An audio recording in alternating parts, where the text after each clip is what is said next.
SIR যদি নির্বাচন commission না করতে পারে পশ্চিমবাংলায়, তাহলে আমরাও এই রাজ্যে নির্বাচন করতে নির্বাচন কমিশনকে দেব না। যদি মমতা ব্যানার্জির সরকার মনে করেন যে আমরা যেমন করে এনআরসি করতে দিইনি, যেমন করে সিএএ সম্পর্কে একটা ভুল ন্যারেটিভ তৈরি করেছি, এসআইআরটাকেও আমরা সেইভাবে ম্যানেজ করে ইলেকশনটা লড়ে নেব, সেটা কিন্তু বিজেপি করতে দেবে না। দেখুন, তৃণমূল যা বলছে সেটা নির্বাচন কমিশনের যে রুলিং যে আমরা এসআইআর করব তার বিরুদ্ধে বলছে। এটা হচ্ছে তৃণমূল কংগ্রেসের একটা হ্যাবিট। এ বিষয়ে আমার অন্য রাজনৈতিক দল কি বলছে না বলছে সেটা আমার কাছে গুরুত্বপূর্ণ নয়। আমার কাছে গুরুত্বপূর্ণ হচ্ছে যে এ রাজ্যে যে ভোটার লিস্ট আছে সে ভোটার লিস্টকে ক্লিন করতে হবে। ক্লিন কি করে হবে? মৃত ভোটার, ডাবল ভোটার, এখানে ভোটার, অন্য জায়গায় ভোটার, এগুলোকে যদি আমরা ডিলিট করতে না পারি এবং নতুন ভোটার, বৈধ ভোটার, তাদেরকে যদি আমরা ইনক্লুড করতে না পারি, তাহলে ভোটটা কারা দেবে? ভোট দিয়েই তো, জনমতের মাধ্যমেই তো সরকার তৈরি হয়। তো আমরা তো কিছু ভুল বলছি না, আমরা তো বলছি যে নির্বাচন কমিশন যেটা করতে চাইছে সেটা হচ্ছে ভোটার লিস্টকে ক্লিন করতে চাইছে। কিন্তু কথা হলো, যদি মমতা ব্যানার্জির সরকার মনে করেন যে আমরা যেমন করে এনআরসি করতে দিইনি, যেমন করে সিএএ সম্পর্কে একটা ভুল ন্যারেটিভ তৈরি করেছি, এসআইআরটাকেও আমরা সেইভাবে ম্যানেজ করে ইলেকশনটা লড়ে নেব, সেটা কিন্তু বিজেপি করতে দেবে না। দেখুন, এসআইআর করার যে ডিমান্ড সেটা সাধারণ মানুষের ডিমান্ড। তারা চাইছেন যে রাজ্যে এই রক্তাক্ত পরিবেশ যেটা তৈরি হয় ভোট নিয়ে, সে রক্তাক্ত পরিবেশ যেন না থাকে। তারা চাইছেন যে রাজ্যের যে আমাদের অধিকারগুলো আছে সে অধিকার খর্ব হচ্ছে অনুপ্রবেশকারীদের জন্য। অন্য দেশের লোক আমার দেশে এসে ভোট দিয়ে চলে যাবে, এটা কেমন কথা? তার থেকে মুক্ত হতে চাইছে। সেটা বিজেপি বলে না, সাধারণ মানুষ চাইছেন। তাই আজকে এটা খুবই ইম্পর্টেন্ট যে এসআইআর হোক আমাদের রাজ্যে। আমরা তাকে ওয়েলকাম করছি।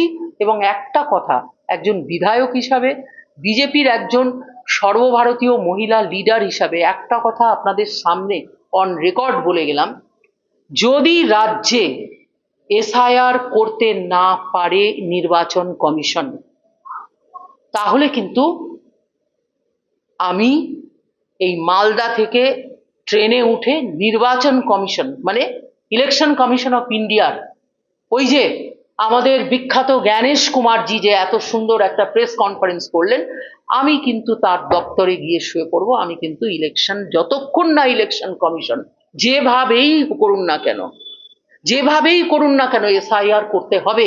এটা আমাদের যে দলগুলো আছে, পার্টিগুলো আছে, তাদের একটা দায়িত্ব হচ্ছে সহযোগিতা করা, BLA 2 করা, বিএলওদের অ্যাসেস্ট করা, আমরা করছি, সব দল করছে। কিন্তু কেউ যদি মনে করে যে ভায়োলেন্স করে, সন্ত্রাস তৈরি করে, আগুন জ্বালিয়ে আমরা এসআইআর হতে দেব না, এই মুদ্দাতে আমরা সফল হয়ে যাবে, তাহলে কিন্তু দিল্লির বুকে মন্ডল কমিশনের সময় যেরকম মানুষ নিজেদের গায়ে আগুন জ্বালিয়ে মরেছিল, সেই রূপ কিন্তু আবার আপনারা দেখতে পাবেন। পশ্চিম বাংলার মানুষ প্রতিবাদ করবে এবং নির্বাচন কমিশন যতক্ষণ না পর্যন্ত এসআইআর আমাদের রাজ্যে করতে পারবেন, ততক্ষণ পর্যন্ত কিন্তু আমরা নির্বাচনে পার্টিসিপেট করতে পারবো না। আমরা চাই ফ্রি অ্যান্ড ফেয়ার ইলেকশন হোক, আমরা চাই ভোট যুদ্ধে আমরা লড়বো, রাজনৈতিক গ্রাউন্ডে আমরা লড়বো, কিন্তু সাধারণ মানুষকে এই রক্তাক্ত পরিবেশের মধ্যে তাদেরকে মারধর, খুন খারাপি করে ভোট লুট করা, ভোট জেতা, এই প্রক্রিয়া আমরা হতে দেব না। এটা হচ্ছে আমাদের অঙ্গীকার।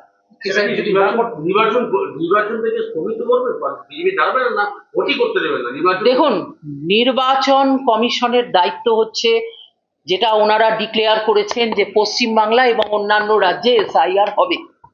এসআইআর যখন বিহারে হয়েছে আমরা দেখতে পেয়েছি, তার ফলস্বরূপ মৃত ভোটার, ডাবল ভোটার, তারা ডুপ্লিকেট ভোটার, তারা বাদ গেছে।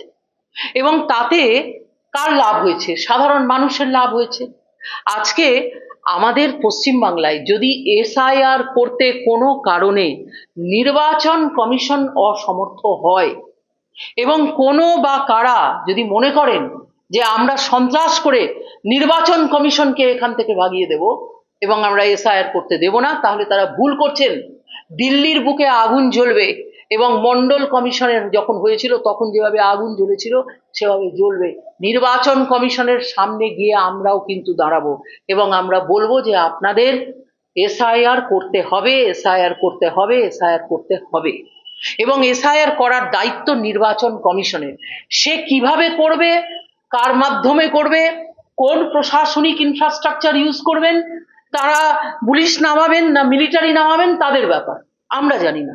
কিন্তু আমরা পলিটিক্যাল পার্টি হিসেবে আমরা বছরের পর বছর এই লড়াইয়ে হেরে যাচ্ছি এবং বছরের পর বছর আমরা অপ্রেসড হচ্ছি, আমাদের উপর অত্যাচার হচ্ছে, আমাদের কর্মীদের উপর অত্যাচার হচ্ছে, সাধারণ ভোটারদের উপর অত্যাচার হচ্ছে। এই অত্যাচার আমরা সহ্য করব না। নির্বাচন হতে দেবেন না, নির্বাচন হতে দেবেন না এসআইআর না যদি না করে। এসআইআর যদি নির্বাচন কমিশন না করতে পারে পশ্চিমবাংলায়, তাহলে আমরাও এই রাজ্যে নির্বাচন করতে নির্বাচন কমিশনকে দেব না। বলছি দিদি, এই নির্বাচন ভোটার লিস্টের তালিকাতেই লোকসভা ভোট হয়েছে, বিগত বিধানসভা ভোট হয়েছে, সেখানে কেন্দ্রের মন্ত্রী হয়েছে, নরেন্দ্র মোদী প্রধানমন্ত্রী হয়েছে। এই ভোটার লিস্টে আপনারা মানতে চাইছেন না কেন? যে ভোটার লিস্ট আপনি কি দেখতে পাচ্ছেন না? আজকে আমি পশ্চিমবঙ্গের কথা বলছি, আমি অন্যান্য রাজ্যের কথা বলতে পারবো না।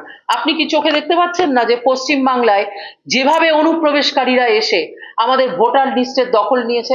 আপনারা কি দেখতে পাচ্ছেন না যে এক একটা বুথে 70, 75, 100, 200-র ওপর মৃত ভোটাররা রয়েছে?